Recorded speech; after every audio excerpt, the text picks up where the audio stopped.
identificar com uma área que tem mais apreço, uma área que tem um apreço um pouco menor. Na prática, vocês vão acabar se deparando aí, que, querendo ou não, você pode ser um advogado civil, mas, por exemplo, se você for no âmbito da família, você vai fazer inúmeras parcerias com outros colegas para fazer acompanhamento, infelizmente, às vezes, em Maria da Penha, acompanhamento em outras questões, questões tributárias, para que nós aqui da responsabilidade civil também, a gente vai acabando se deparando, muitas das vezes, com processos criminais. Então, é nítido que cada um vai seguindo aí, vai construindo um caminho. Então, na responsabilidade civil, a gente tem um tema, do meu ponto de vista, muito interessante, mas é nítido que, como tudo no direito, vai ter gente que vai preferir o direito penal, tem gente que vai preferir o direito civil, tem gente que vai preferir o direito processual civil, enfim. Cada um tem a sua vocação, o seu dom, sua vontade. Eu, por exemplo, eu sempre trabalhei com civil, né? Eu sempre estagiei em civil, sempre estagiei no mesmo escritório hoje que eu sou sócio, né? Então, eu nunca tive contato na prática com outras áreas, a não ser ali, por exemplo, falar de que eu não fiz nada de penal, o pessoal continuar com o processo, coisas simples, né? Mas a questão é exatamente o seguinte: nós temos um tema, e dentro da graduação, um objetivo de que vocês consigam ter uma visão ampla sobre o tema. É nítido que, por exemplo, tem coisas que a gente vai acabar se aprofundando, coisas que, eu acho que aqui, na responsabilidade civil, sobretudo no âmbito do dano moral, parece-me que é uma lição para toda a nossa vida, né? Tem muita gente que às vezes está fazendo direito como segundo curso. Eu, por exemplo, o Paulo, a grande dificuldade que a gente tem dentro dessas aulas online não conhecer de fato os alunos, a apresentação dos alunos, só que eu vejo que o Paulo, por exemplo, o e-mail que ele me manda é próteses, né? Então eu imagino que o Paulo trabalha ali com alguma questão ortodôntica, enfim. Então é muito interessante porque, querendo ou não, é nítido que vocês vão seguir o caminho do direito, independentemente de se vai de fato aplicar ou praticar esse direito, mas, querendo ou não, por mais que às vezes não vá, não estou falando, por exemplo, que é o caso do Paulo, espero que venha a fazer isso. Tem um amigo meu que está trabalhando sobre direito ali dos odontólogos, a gente vai falar aqui da responsabilidade civil dos dentistas, né? Minha mãe é dentista, então é um tema que também é muito caro à minha pessoa. Eu nunca tive nenhuma situação prática para defendê-la, né? Hoje ela já se aposentou do privado, ela é funcionária pública, mas a questão é que são nichos, são áreas de nicho, ou seja, você pode pegar essa área e se especializar de forma gritante nessa área. Só que o ponto é, por mais que vocês, às vezes, não vão aplicar a questão referente a eventual dano moral na prática, né, vocês provavelmente vão se deparar com uma situação rotineira de vocês. Então, nítido que, muito além de tudo, o estudante de direito, muito além do estudante de direito, é um cidadão, e muitas das vezes os seus direitos são violados. Então, é muito interessante essa disciplina, porque, querendo ou não, a gente consegue verificar no plano bem prático, né, quando a gente pode tratar em relação a isso. É nítido que a gente tem que ter o pé na teoria, sobretudo aqui na nossa graduação, mas é muito importante que vocês consigam ter essa visão geral. Então, é nítido que o meu objetivo aqui é que vocês tenham essa visão geral. Minha pretensão muito difícil às vezes, né? Eu lembro que existia uma rixa muito grande de brincadeiras dos meus professores. Aqui na Dom Bosco a gente acaba, pelo menos a minha parte, não tendo tanto isso, em relação a civil e penal, enfim, processo civil e processo penal, mas o importante é que vocês consigam fazer um bom curso e que vocês criem, né, uma trajetória interessante, mesmo nesse tempo de pandemia, que é uma situação extremamente delicada, todos nós sabemos, né, todos nós aí estamos passando por cada um dentro da sua questão pessoal, mas é nítido que o nosso dever aqui como professor é dar uma geral, e aí quem gostar mesmo do tema, quem curtiu o tema, se for o caso, se aprofundar nos estudos, indicar a bibliografia. Nosso tempo, infelizmente, é muito curto durante aqui a nossa graduação, mas o ponto é exatamente esse, é fazer com que vocês tenham uma visão crítica muito além da mera questão da nota, né? É claro que eu também sou estudante, eu estou terminando o mestrado agora, mas é nítido que a gente sempre vai buscar ter a nota máxima, a gente sempre tem que ter esse objetivo, né? Mas é nítido que, muito além da nota máxima, é o esforço, né? Se tem um lugar que é para vocês, enfim, errarem, aprenderem, é aqui na academia, seja na graduação, seja numa especialização. Quem sabe se alguém for estrito senso de investigação, mas vocês vão se deparar ali que nós temos a teoria, nós temos a prática, muitas das vezes as coisas que estão na teoria, elas não vão estar presentes na prática, a gente precisa fazer consulta de jurisprudência, precisa verificar como que essas coisas estão sendo analisadas perante os tribunais, mas o mais importante é isso, né, que vocês busquem uma motivação e que vocês consigam fazer um curso bem feito. Vocês têm, do meu ponto de vista, tudo para conseguir fazer isso. Hoje o acesso à informação é muito fácil. Vocês conseguem, por exemplo, ter acesso à biblioteca da Saraiva pelo portal da instituição, e dentro dessa biblioteca da Saraiva, é claro que tem gente que prefere e-books, tem gente que prefere livros físicos, utilizem os dois são maravilhosos, e vamos lá, né? Cada um vai seguindo o seu caminho, vai tendo aí, superando as dificuldades, e o importante é que, de fato, vocês façam uma boa graduação. Então, eu não tenho muito o que falar de nota para essa turma, acho que todo mundo tirou acima de 9, salvo o melhor juiz, então, ainda mais agora, vocês têm acesso aí às questões, enfim, aos estudos, vídeos, então, cada um vai no seu ritmo, cada um vai de sua forma, perfeito?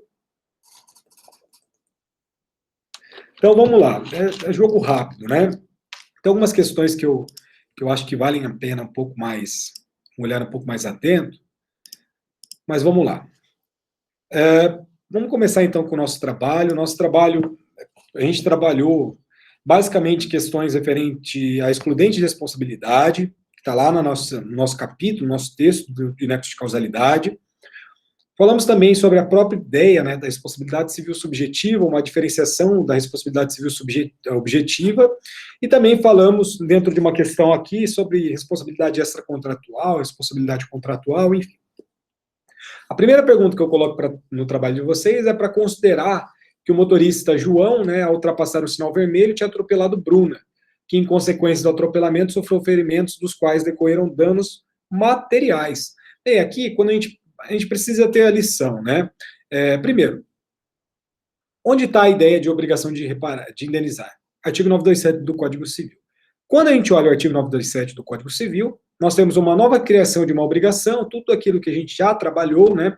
Lembre-se sempre que nossa responsabilidade civil nada mais é do que um dever jurídico sucessivo, um dever jurídico que, em decorrência de um dever jurídico originário ou primário que foi violado, gerou um dano, e esse dano merece a tutela do Estado e merece a responsabilização desse agente que, ou de forma culposa, ou de forma dolosa, ou nos casos de responsabilidade civil objetiva, concorreu ali para este evento, perfeito?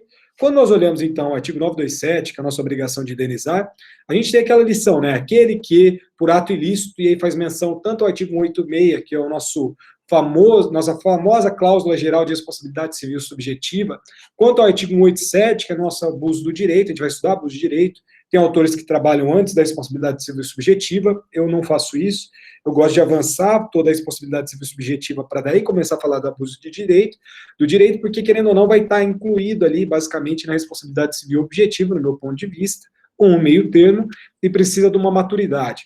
O abuso do direito, que está previsto no artigo 187, é uma das coisas, no meu ponto de vista, mais legais da nossa disciplina, e a gente vai ver isso daí na prática. Então, se aquela pessoa que comete um ato ilícito, e ao ter esse ato ilícito, causar dano a outrem, ela fica obrigada a reparar esse dano, né? Então, no nosso parágrafo único, a gente tem aquela cláusula geral da responsabilidade civil objetiva, ou seja, 186, cláusula geral da responsabilidade civil subjetiva, 187, abuso de direito.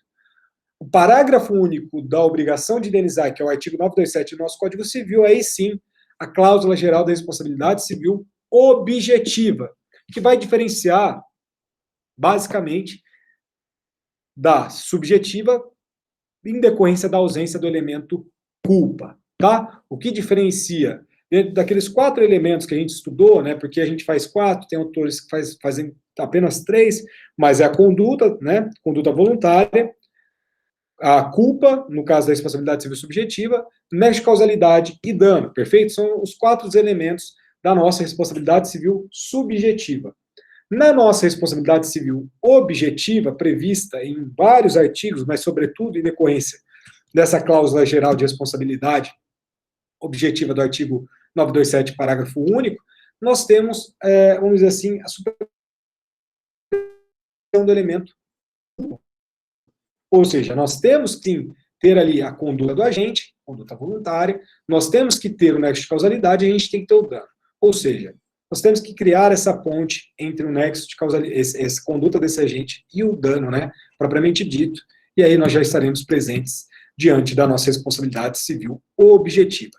Além disso, nós temos aquela ideia de responsabilidade indireta, prevista, por exemplo, no artigo 932 do nosso Código Civil, que fala, vamos imaginar, no inciso 3º, da ideia do empregador, né, ou do comitente, que por seus empregados, pelos seus prepostos, eles acabam respondendo ali também em decorrência desse eventual ato ilícito que esse empregado acaba cometendo, né? Então, nós temos aqui, dentro, por exemplo, desse artigo 933, a ideia de responsabilidade civil indireta. Nós temos alguns incisos, né, do inciso 1º até o inciso 5º, dentro desse artigo 933, e dentro desse artigo 933, nós temos ali que mesmo sem a existência da culpa dessa parte, essas pessoas responderão. Perfeito? Então vamos dar uma olhada aqui nas alternativas. Ó, nessa situação hipotética, aqui a gente coloca, né, consta Pedro, mas na verdade é João, né? Então,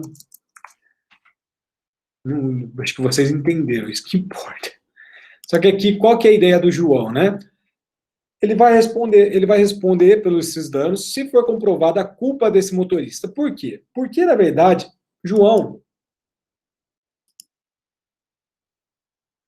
é um motorista, né? Um motorista particular em relação a ele, né? Ou seja, são dois âmbitos da responsabilidade civil, que são duas partes que estão em comum acordo. Não incide aqui, nesse caso, a responsabilidade civil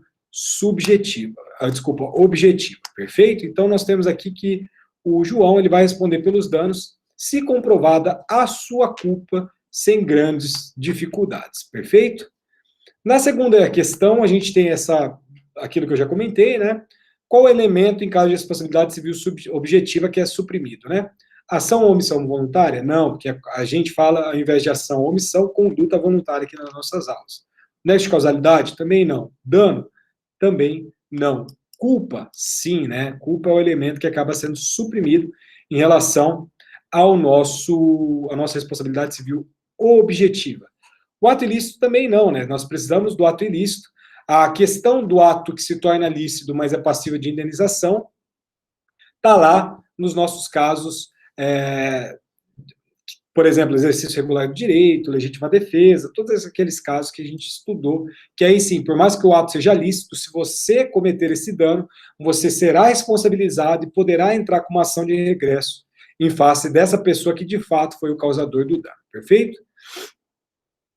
Aqui nós temos, ó, considerando a responsabilidade civil, a ação precipitada, incessada, geralmente na forma comissiva, conduta que a cautela indica que deveria ser evitada é definida como. Então, é uma conduta que a cautela indica que deveria ser evitada. Como que isso é definida, né?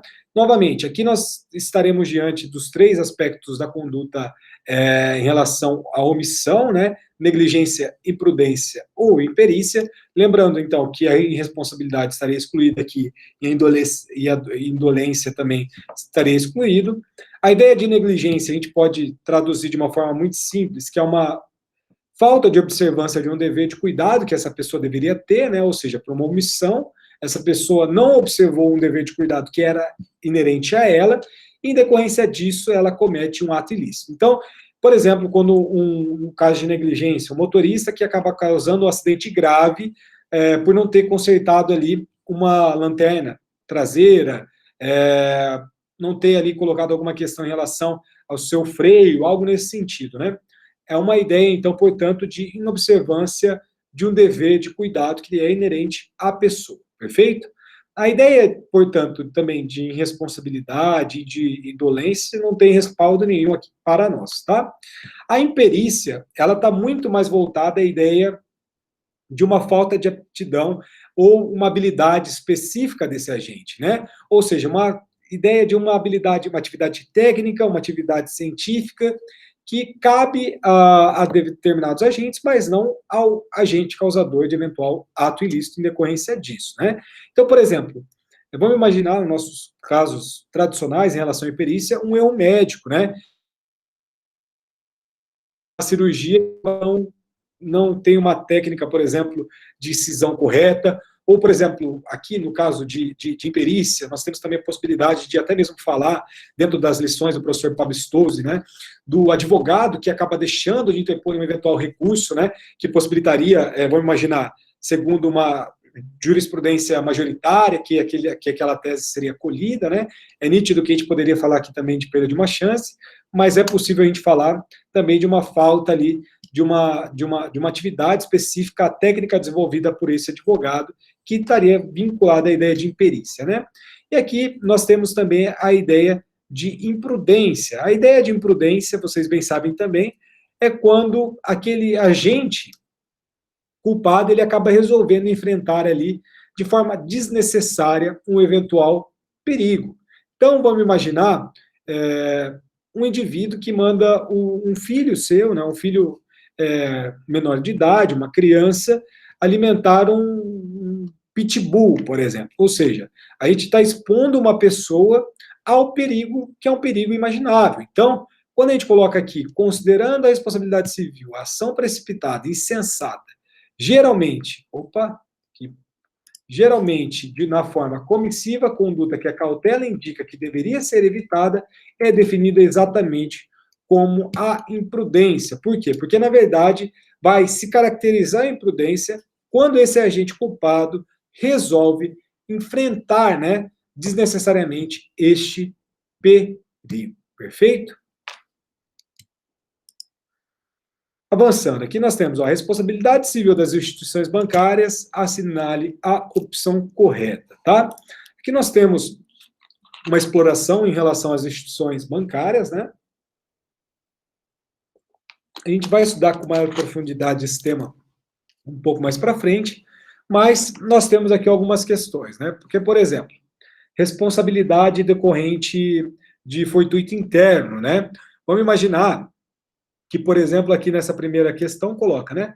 A responsabilidade do banco por bens guardados no cofre é afastada pela ocorrência de caso fortuito ou força maior.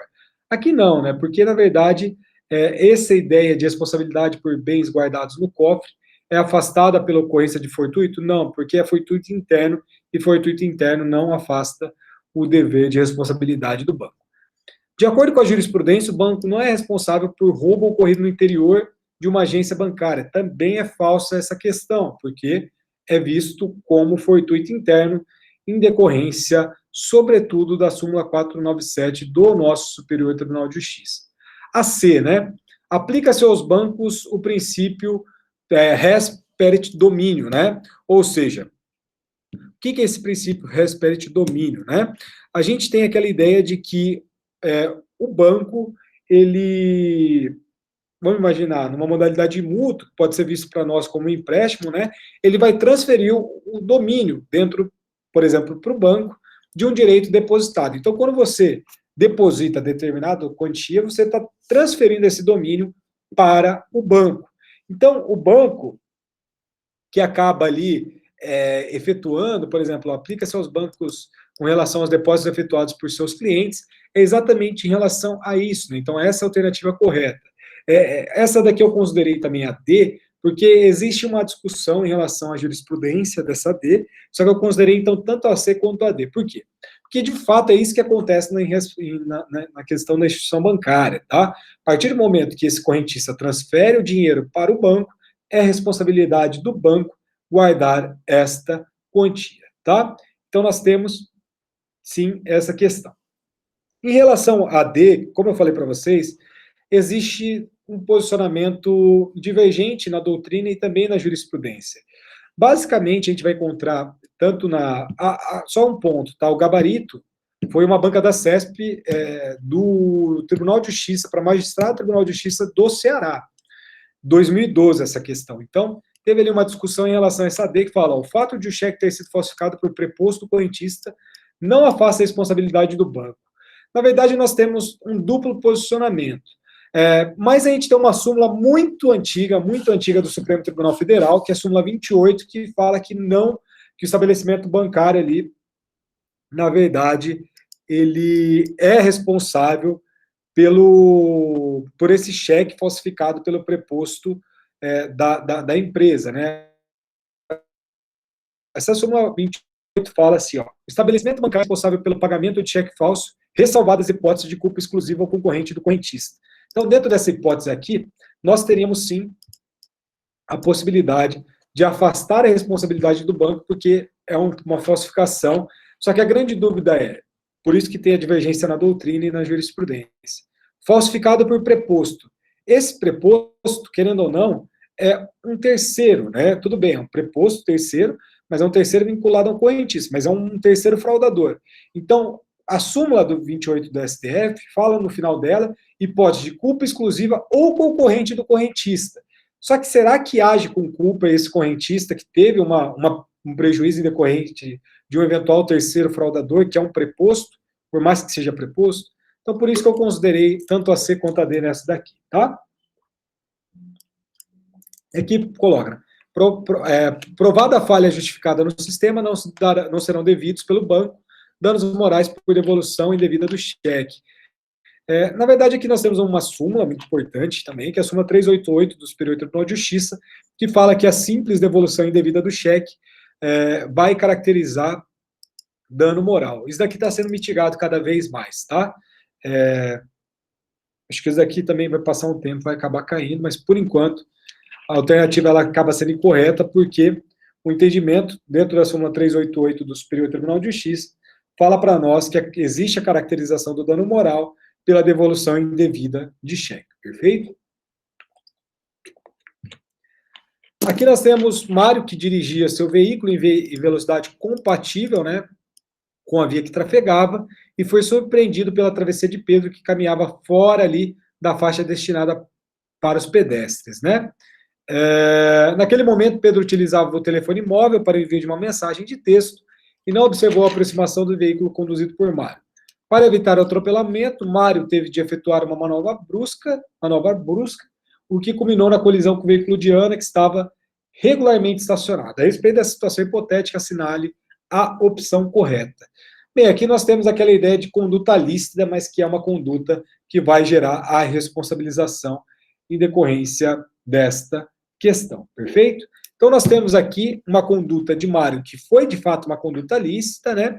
Mas, nessa situação, existe um dever uma obrigação de indenizar em relação a Ana. Nós temos, então, a possibilidade de uma conduta, que é uma conduta lícita, novamente, mas, mesmo assim, vai gerar o dever de responsabilidade perante Mário. O que Mário pode fazer nesse caso, né? Ele será cobrado por Ana, pode ser cobrado por Ana, e Mário pode entrar com uma ação de regresso contra o Pedro, perfeito? Então, na verdade, Pedro foi, de fato, causador, por isso que Pedro comete o ato ilícito, Mário comete um dano para Ana, né, em decorrente desse exercício regular de direito, né, dentro dessa situação, e, mesmo assim, ele tem que ali ele se obriga a indenizar Ana, mesmo que esse ato seja lícito, perfeito? Antônio, ao transitar com seu veículo automotor na correta faixa de direção do meio, entre três pistas, sofre uma fechada de Bento, o que obriga a invadir a pista ao lado. Em razão disso, o carro de Antônio colide com o veículo dirigido por Carlos, que trafegava tranquilamente na pista, na direção invadida, causando danos materiais, morais e estéticos. Diante da dinâmica do evento apresentada, assinale a alternativa correta. Gente, que é a mesma questão, tá? Independentemente da prova de culpa, a vítima pode pedir a indenização por danos materiais com moral, né, acumulado com dano moral e estético de Antônio, sendo legítimo este regredir em face de Bento. Aqui é a mesma situação, tá? Isso nós temos lá no artigo 930 do Código Civil, no nosso artigo 188 do Código Civil, é o nosso ato que é lícito, mas é o ato que gera, sim, o dever de indenizar. Então, tudo isso vocês bem estudaram aqui com a gente, tá? Assinale a afirmativa que não é excludente do nexo causal. Fato exclusivo da vítima é minoridade do autor do dano, desculpa, essa é incorreta, né? Ela não é, na verdade, excludente do nexo causalidade. Fato de terceiro, fortuito, e força maior. Minoridade do autor do ano está lá prevista na ideia de inimputabilidade. Quando a gente é inimputável, a gente nem fala ali de questões possíveis de reparação, de responsabilização via de regra. Então, a ideia da minoridade não é excludente do nexo de causalidade, é excludente lá da questão da própria responsabilidade por uma ideia de inimputabilidade. Perfeito? Julgue os itens a seguir que versam sobre a responsabilidade civil de acordo com o sistema civilista vigente. A responsabilidade tem como fundamento genérico o dolo. O dolo. Este distingue-se em aquiliano e extracontratual e se materializa pela prática de ato ilícito consistente não apenas na violação de preceito legal ou obrigação contratual, mas também pode se dar pela infração de preceito moral determinado ou de obrigação de caráter geral de não causar dano. Gente, aqui é incorreto, por quê? Porque fala, este distingue-se em aquiliano e extracontratual. Aquiliano e extracontratual são sinônimos para nós, né? Nossa responsabilidade aquiliana, proveniente da lex aquilia romana, é exatamente a responsabilidade civil extracontratual. Nós temos a dicotomia em relação à responsabilidade contratual e a responsabilidade extracontratual aquiliana. Então, aqui, na verdade, nós temos, sim, essa afirmativa como errada, porque vai se distinguir em aquiliano e contratual, ou em extracontratual e contratual, perfeito? Na responsabilidade aqui extracontratual, nós temos, portanto, uma violação de um dever jurídico pré-existente, né, que vai infringir, na verdade, um dever legal. E dentro da responsabilidade civil contratual, nós temos o descumprimento, o inadimplemento do acordo avançado e tabulado entre as partes. E aí nós temos a ideia de inadimplência, né? Então, o dever jurídico sucessivo que gera a responsabilidade civil contratual é a própria ideia da inadimplência.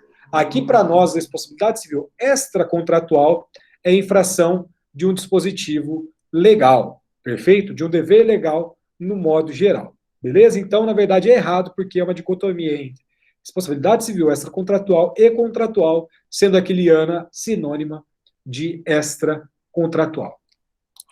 Fábio e João, assaltantes de alta periculosidade, fugiram de uma penitenciária estadual e assaltaram a residência de uma família, causando-lhe danos materiais e morais.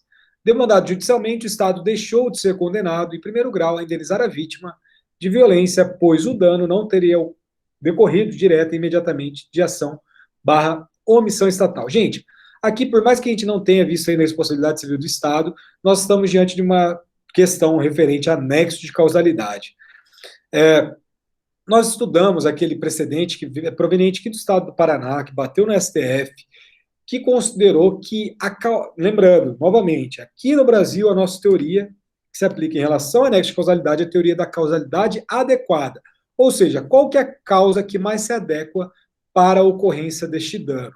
Então, a gente precisa verificar o que é, de fato, assim, será que é a associação criminosa que cometeu esse furto, que cometeu esse roubo, que de fato é a causa mais correta em relação a esse dano, ou é uma eventual omissão do Estado, algo nesse sentido?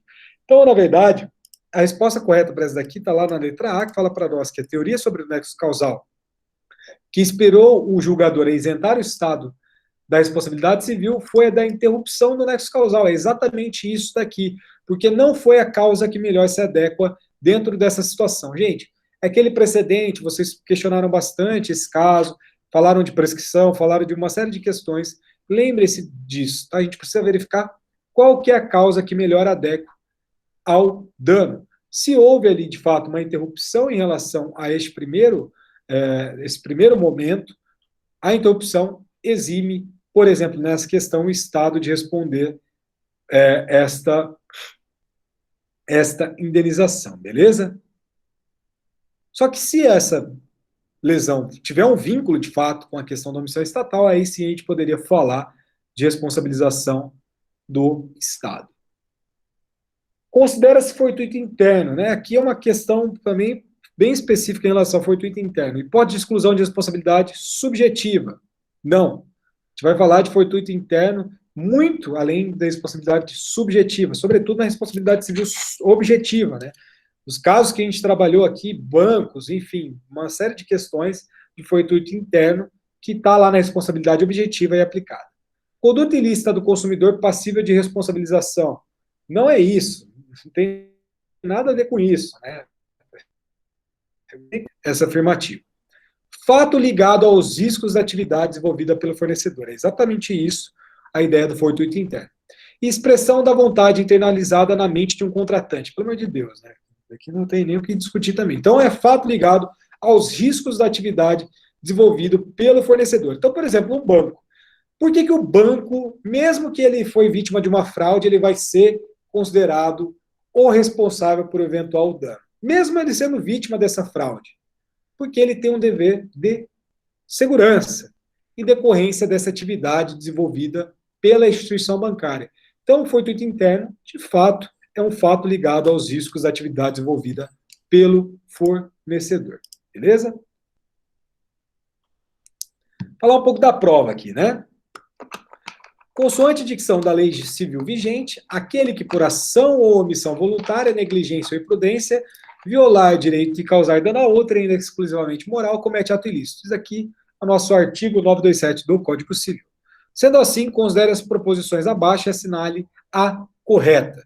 A primeira fala para nós que não são cumuláveis as indenizações por dano material e dano moral, oriundos do mesmo fato, dado que uma exclui a outra. Gente, tive um caso, assim, a gente que fica estudando, né? Ontem eu estava procurando algumas coisas no Projude, e eu encontrei uma ação de responsabilidade civil em decorrência de uma briga do ano de 2004, que aconteceu lá no Empório Guimarães. Sabe Empório Guimarães, aqui em Londrina? Empório Guimarães, antigamente, era meio que uma balada, assim, era uma balada de fato, sabe? Tinha povo. Hoje é mais para casamento, enfim, mas naquela época o povo ia para como se fosse uma balada. E aí eu tinha esse caso na minha mente, porque um professor sempre me contava, dentro da graduação desse caso, porque era uma modelo que tinha contratos fechados em inúmeros países, sobretudo em países asiáticos, Coreia do Sul, e essa modelo, ela foi no aniversário de uma colega dentro dessa boate, e chegando nessa boate, teve uma situação muito inusitada, porque ela encontrou o atual namorado dela, e a namorada do ex-namorado dessa mulher, né, dessa modelo, ela começou a jogar pedras de gelo, né, nessa vítima, nessa modelo, e aí a modelo se virou, a autora do dano jogou um copo, não um copo, jogou líquido com gelo na face dela, o namorado, que é o atual namorado, que era o atual namorado da vítima, foi separar, né, ambas, que estavam começando uma discussão, enfim, aquela época, na balada, a gente também nem sabe mais o que é balada no meio da pandemia, mas aquela época era copo de vidro, né, hoje não é tão comum copo de vidro. O que aconteceu? O rapaz, quando foi separar as duas, veio o atual namorado, que era o ex-namorado da vítima, pegou um copo de vidro, estourou no rosto do rapaz, né, e além disso, ao mesmo tempo em que houve ali essa agressão do ex com o atual namorado, a autora do dano também fez a mesma situação. Ela pegou o copo de vidro, quebrou o copo de vidro no rosto dessa modelo, enfim, ela teve uma perda de 50% da visão, um monte de cicatrizes no olho, assim, foi feito, enfim. Um processo de 2004. Esse processo está até hoje no STJ, discutindo, entre outras coisas, se dano psíquico pode ser visto de forma distinta de dano moral. Então, enfim, essa é uma das grandes questões do nosso poder judiciário, né? Imagina um evento que aconteceu em 2004, nós estamos em 2021, e até hoje não teve uma resposta para a gente constatar, para a gente verificar se, por exemplo, dano psíquico e dano moral são cumuláveis ou não. Tudo bem. Só me lembrou essa situação, e aí eu quis comentar com vocês. Ela foi a autora do dano, e o namorado, que virou marido dessa mulher que agrediu a outra, eles foram condenados em primeiro grau, isso acho que em 2013, a cento e poucos mil reais, que somado tudo, né, foi 100 mil reais. Voltando aqui à questão, né? Fala para nós, não são acumuláveis as indenizações por dano material e moral oriundos do mesmo fato. Claro que não, né, gente? A gente tem a súmula 37 do STJ lá atrás, que fala para nós exatamente o oposto, que são acumuláveis as indenizações por dano material e por dano moral oriundos do mesmo fato, perfeito? Não se caracteriza dano moral a apresentação antecipada de cheque predatado, muito mais quando o cheque é de pequeno valor. Também está errado isso daqui, porque não vai se caracterizar dano moral a apresentação antecipada ali do cheque predatado dentro da súmula 370 do STJ, tá? Fala o quê? Caracteriza dano moral a apresentação antecipada de cheque predatado. Então, vai sim caracterizar dano moral independentemente do valor deste cheque, perfeito? Pessoa jurídica jamais pode sofrer dano moral. Ô, Jesus, o que eu fiz aqui? A pessoa jurídica jamais pode sofrer dano moral. Não, né, gente? A gente fala de honra objetiva. A partir do momento que houve ofensa à honra objetiva da pessoa jurídica, porque nós temos uma regra, né, sobretudo no nosso Código Civil, que fala que a pessoa jurídica é detentora também de certos direitos da personalidade. Nome, imagem, a honra objetiva, né? Ou seja, a repercussão social que o eventual ato ilícito pode gerar para esta empresa. Então, a pessoa jurídica pode sim sofrer dano moral. A instituição bancária pode recusar seu pagamento de título que lhe for apresentado, entretanto, a simples devolução indevida de cheque caracteriza dano moral.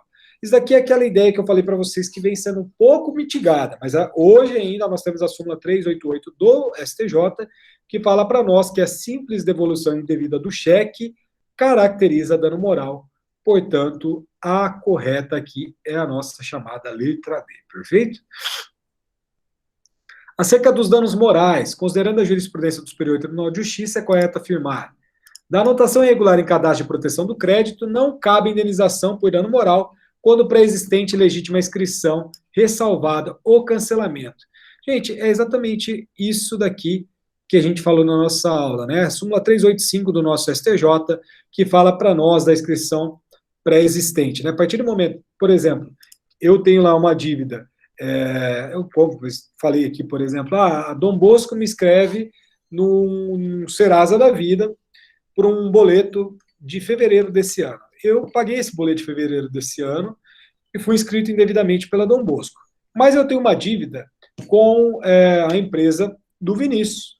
E essa dívida, de fato, é legítima. Eu contraí lá uma nota promissória e não paguei essa nota promissória. O Vinícius me escreve no Serasa e aí nós temos uma inscrição legítima. Então, se essa pessoa tem uma inscrição legítima, pré-existente, ela não pode falar de dano moral, não pode requerer dano moral por essa inscrição indevida. Por quê? A gente está tutelando nessa questão o nome da pessoa, né? Como essa pessoa ali tem questão de crédito na praça, tudo. Então, se essa pessoa já possui o nome sujo, não faria sentido ali a responsabilização deste agente. Mas aqui a gente tem uma série de críticas, mas hoje o posicionamento majoritário, jurisprudencial, é exatamente nesse sentido. Se tem inscrição legítima, anterior à inscrição indevida, afasta a responsabilização, claro que ressalvado o direito de cancelamento, né? Caracterizada ali uma inscrição indevida, tem que retirar essas questões, beleza? Simples devolução indevida. Não, aqui a gente já falou, 370 do STJ, né? São cumuláveis as indenizações por dano material e dano moral oriundos do mesmo fato, mas não são cumuláveis as indenizações de dano estético e dano moral. Pelo amor de Deus, súmula 37 do STJ. A pessoa jurídica não pode sofrer dano moral, pelo amor de Deus, né? Também não. Súmula 387, tá? Do dano estético. Também a pessoa jurídica sofre dano moral. Dependente de prova do prejuízo, a indenização pela publicação não autorizada de imagem de pessoa, mesmo com fins econômicos ou comerciais. Então, depende de prova do prejuízo, indenização não autorizada. Não, a súmula 403 do STJ fala que independe da prova ali do prejuízo, perfeito? Sobre dano moral, é correto afirmar a natureza da reparação dos danos morais e não de ressarcimento, né? A natureza é de reparação dos danos morais, não de ressarcimento. É o que justifica a não incidência de imposto de renda sobre o valor recebido a título de compensação por tal espécie de dano. Exatamente isso. Súmula 498 do Superior Tribunal de Justiça, que fala para nós que não incide imposto de renda quando proveniente de ato ilícito, valores recebidos de dano moral. Natureza de reparação e não ressarcimento. Isso que é o que justifica. Então, quando a gente fala, primeira aula que eu dei de dano moral para vocês, eu fiquei batendo nessa tecla. Isso que fundamenta ali a desnecessidade de se recolher imposto de renda quando os valores provenientes de dano moral. Como indenização por dano moral, não é possível, por exemplo, que uma vítima obtenha direito de resposta em caso de atentado contra a honra praticado pelo veículo de comunicação. Pelo amor de Deus, né? Que a gente falou várias vezes sobre direito de resposta, enfim, nem cabe falar sobre isso. O descumprimento de um contrato não gera dano moral, ainda que envolvido valor fundamental protegido pela Constituição Federal. Não. Se tivesse só essa primeira parte, a gente poderia até falar algo nesse sentido, mas valor fundamental previsto ali na nossa Constituição gera dano moral, é enunciado do 411 da Jornada de Direito Civil. O dano moral indenizável pressupõe necessariamente a verificação de sentimentos humanos desagradáveis como dor e sofrimento. Por isso não se pode falar em dano moral da pessoa jurídica. Não também, né? Aqui nós temos um outro enunciado que a gente comentou em sala de aula, que é o enunciado 445 do CJF, que fala para nós que o dano moral indenizável não pressupõe de forma necessária a verificação dos sentimentos humanos desagradáveis como dor ou sofrimento. É muito além disso. E além disso, a gente pode falar que é totalmente possível o dano moral da pessoa jurídica. A quantificação por danos morais está sujeita a tabelamento e a valores fixos. Isso é totalmente combatido pela nossa legislação e também pelos nossos julgados, tá? A gente não tem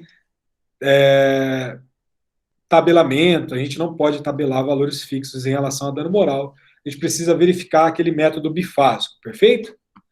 Em relação à responsabilidade civil, assinale a alternativa incorreta. Vamos ver aqui a segunda já, né? O Superior Tribunal de Justiça acolheu a teoria da perda de uma chance, a parte Duchamp, inspirado na doutrina francesa. Aqui, beleza, correto. Para sua aplicação, exige, no entanto, que o dano seja real, atual e certo, dentro de um juízo de probabilidade e não mera possibilidade. Perfeito.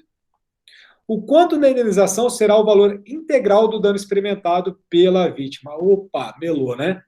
A gente não fala aqui de reparação integral na perda de uma chance, perfeito?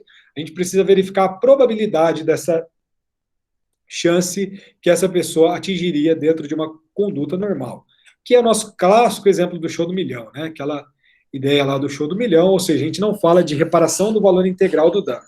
Lembre-se que no caso do show do milhão, acho que até segundo grau, foi condenado o SBT a pagar 500 mil, que era o valor ali restante para a integralização do prêmio.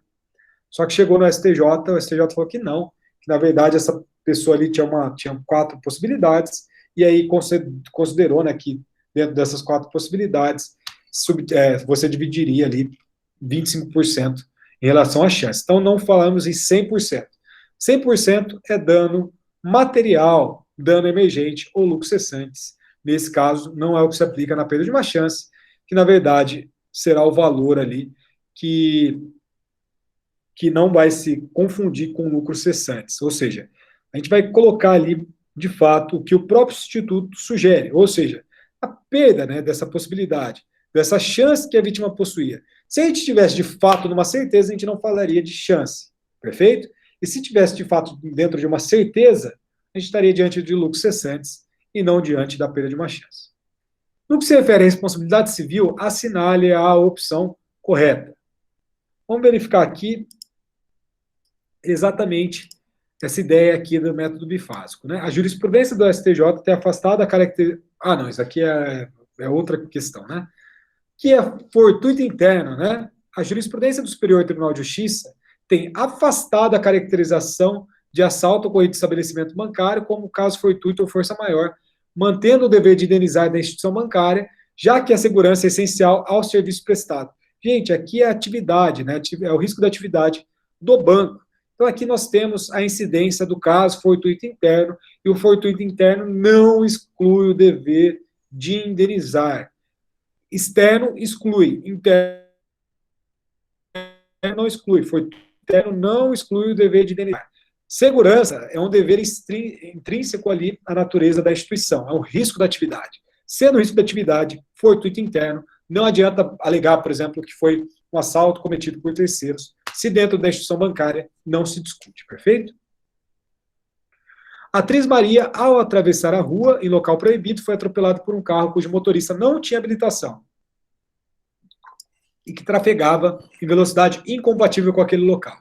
Dos acidentes resultaram cicatrizes que lhe comprometeram, né, a formosura, tendo perdido trabalhos durante alguns meses. Nesse caso, poderá pleitear indenização nitidamente por danos materiais, pelos trabalhos perdidos, né, morais, por essa própria questão ali, em decorrência desse abalo que ela acabou sofrendo com esse tratamento, e uma série de questões estéticas em decorrência das cicatrizes, todas de forma cumulativa, né? Mas é nítido que o juiz, no caso ali de fixação da indenização, ele vai ter que considerar a gravidade da sua conduta, tá? Ou seja, ele vai fazer aquele juízo de fato concorrente em relação ao autor do dano e à vítima. Porque, querendo ou não, Maria estava atravessando em lugar proibido. Perfeito? Só que qual que é a porcentagem de culpa? Ou seja, qual que é a porcentagem que, de fato, dentro da ideia de fato concorrente, Maria concorreu para esse acidente de trânsito. Perfeito? Então, o juiz vai fazer isso na hora de fixar essa indenização. A respeito da responsabilidade civil, assinale a opção correta. Vamos ver aqui. Aqui sim, ó. Segundo a atual orientação do Superior Tribunal de Justiça, a reparação pela lesão extrapatrimonial deverá seguir o método bifásico, né? Na aferição do valor de indenização. Exatamente, gente, a gente falou muito dessa questão do método bifásico, então aqui também não tem muita discussão. Analise as afirmações a seguir acerca da responsabilidade civil, né? A denominada culpa da vítima atua como excludente de responsabilidade civil quando se identifica um nexo de causalidade exclusiva entre a conduta voluntária do prejudicado e o dano suportado, razão pela qual se admite sua incidência, inclusive no caso de responsabilidade civil objetiva. Parece-me certo, né? O nexo de causalidade serve para a determinação do sujeito responsável em cada caso concreto, razão pela qual se pode afirmar que a denominada culpa concorrente reporta problema de causalidade, sendo consequência lógica a repartição da indenização entre os agentes que concorreram voluntariamente para o dano. Perfeito também. Por mais que a gente fale de culpa, o correto é a análise do nexo de causalidade. Perfeito? Então é fato concorrente, fato exclusivo da vítima. 3. De acordo com a teoria da causalidade alternativa, não sendo possível identificar dentro de um conjunto de possíveis agentes aqueles que efetivamente agiram para provocar o dano, não se admite a formação de nexo de causalidade com qualquer deles. Gente, a ideia da causalidade alternativa a gente comentou muito em relação àquela ideia do vaso que cai proveniente ali de algum prédio, né, que a gente não tem, enfim, a gente não consegue identificar quem é o morador que concorreu, que foi de fato o causador dessa questão, né? Então,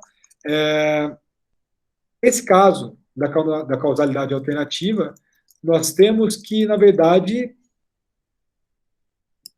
que a resposta correta vai ser 1 e 2, porque na causalidade alternativa, muito pelo contrário, a gente vai formar um nexo de causalidade com todas as possíveis pessoas em relação a esta possível conduta, tá? A própria ideia da causalidade alternativa é totalmente oposta a essa afirmação. Na causalidade alternativa, a gente vai formar um nexo de causalidade porque a gente não consegue identificar o conjunto das pessoas, o responsável em si. Então, como a gente não consegue identificar o responsável em si, formar esse responsável, a gente vai colocar todos os possíveis agentes para responder perante este dano, perfeito? Então, na verdade, a afirmativa 3 aqui é totalmente contrária à ideia de causalidade alternativa, né? Então, na verdade, a gente teria que suprimir esse não, né? Então, vamos imaginar, olha, de acordo com a teoria da causalidade alternativa, não sendo possível identificar dentro de um conjunto de possíveis agentes aquele ou aqueles que efetivamente agiram para se admite a formação do nexo de causalidade com qualquer deles. Exatamente essa é a ideia. Aqui nós temos a ideia, né, do dano moral coletivo. A gente colocou duas modalidades dos novos danos nessas duas últimas questões, como uma forma de provocar a reflexão nos senhores e nas senhoras. Tá? Então, olha aqui, ministro Nancy Andrighi, né, fala para nós, informativo 641, ó. Em virtude da evolução do sistema de responsabilidade civil, o dano extrapatrimonial, anteriormente relacionado somente ao ferimento de aspectos da personalidade individual, passou a também ser admitido com relação a direitos pertencentes à sociedade como um todo. Com efeito, a partir da Constituição Federal de 1988, surgiram feixes de interesse cuja proteção ultrapassa a esfera meramente moral, sendo assim reconhecidos bens de titularidade coletiva, cuja preservação importa a toda a coletividade. Então, aqui nós temos a nossa penúltima aula sobre dano moral coletivo. E aqui, na verdade, a nossa resposta é que, por exemplo, aqui fala a alternativa incorreta, tá? Por exemplo, vamos ver aqui, é importante a gente passar uma por um, porque é uma forma de fixar também em relação a esta questão, né? Ó, o dano moral coletivo é a espécie autônoma de dano que está relacionada à integridade psicofísica da coletividade, bem de natureza estritamente transindividual e que, portanto, não se identifica com aqueles tradicionais atributos da pessoa humana, dor, sofrimento ou abalo psíquico amparados pelos danos morais individuais. A formação, aqui é o conceito de dano moral coletivo, tá? O conceito é exatamente proveniente de uma diminuição da qualidade de vida, por isso que a gente fala de questões transindividuais, questões, por exemplo, de integridade psicofísica da coletividade, porque nós estamos rebaixando o patrimônio moral da própria sociedade, e esse é o fundamento do nosso dano moral coletivo. Vamos pular para C aqui, ó. No dano moral coletivo, a função punitiva, sancionamento exemplar ao ofensor, é aliada ao caráter preventivo de inibição da reiteração de prática ilícita e ao princípio da vedação do enriquecimento ilícito do agente, a fim de que o eventual proveito patrimonial obtido com a prática do ato irregular seja revertido em favor da sociedade. Aqui é exatamente isso. Lembrando que o caso de dano moral coletivo são danos com um caráter, uma punição, uma fixação de valor indenizatório alto, tá? Então aqui é diferente do dano social, que é algo que parece que é mais recente, mas aqui, na verdade, nós temos essa possibilidade em relação ao dano moral coletivo como uma ideia de reparação e, sobretudo, o caráter de punição aqui, de forma bem interessante. Não basta a mera infringência à lei ou ao contrato para a caracterização do dano moral coletivo. Perfeito, né? É essencial que o ato antijurídico praticado atinja alto grau de reprovabilidade e transborde, né, a ideia do individualismo. É exatamente isso. Lembre-se do caso lá daquela farmacêutica das pílulas, né, de gravidez. Transbordou a ideia do individualismo, prejudicando toda a coletividade, dano moral coletivo. A incorreta que fala para nós é que o dano moral coletivo não se confunde com o somatório das lesões extrapatrimoniais singulares, submetendo-se, porém, ao princípio, né, da reparação integral, cumprindo ademais funções específicas. Pois bem, gente, aqui nesse caso do nosso dano moral coletivo, a gente tem que, na verdade, eu comentei isso com vocês, aliás, na nossa aula, que ele não está submetido à ideia da reparação integral. Então, dano moral coletivo não se submete à indenização ali, à reparação integral, beleza? Então, a gente tem ali essa desvinculação em relação à reparação integral do dano moral coletivo. A última fala do dano social, né? Como sendo, aqui nós temos, então, lesões à sociedade no seu nível de vida, tanto por rebaixamento do seu patrimônio moral, principalmente a respeito da segurança, quanto por diminuição da qualidade de vida. O que vai diferenciar do dano social do dano moral coletivo é aquela ideia, né, de individualização, de indivíduos homogêneos, de possíveis pessoas determináveis ou determinadas, pessoas dentro do coletivo, vítima, portanto, novamente, determinadas ou determináveis, e essa indenização do dano moral coletivo, sempre é importante a gente destacar, ela é revertida para todas as vítimas. Já no dano social, não. A indenização é revertida para a sociedade, perfeito? Então, no caso de danos sociais, dentro da construção do professor Antônio Junqueira de Azevedo, nós temos direitos difusos. Sendo direitos difusos, são vítimas indeterminadas, vítimas indetermináveis. É a sociedade no todo que é vítima deste ato ilícito. E o dano social vai necessariamente provocar um rebaixamento no nível de qualidade de vida da coletividade, perfeito? Então, é isso, gente. Eu acho que a gente conseguiu, então, matar aqui as questões do trabalho e da nossa prova. Novamente, vocês foram muito bem, tem muito que pontuar. Se vocês tiverem mais alguma outra dúvida, algo em relação aí à nota, que queiram conversar, queiram dialogar, eu vou estar à disposição de vocês. E, de resto, um bom final de semana. Fiquem bem, fiquem tranquilos. E na nossa terça-feira que vem a gente já volta com tudo, falando ali, finalizando algumas questões em relação à prescrição de dano moral, falando também sobre correção monetária e juros de mora para dano moral também. Perfeito? Obrigado, fiquem bem e até a próxima. Falou, professor. Obrigado. Boa noite. Valeu. Valeu, professor. Boa noite. Valeu. Valeu.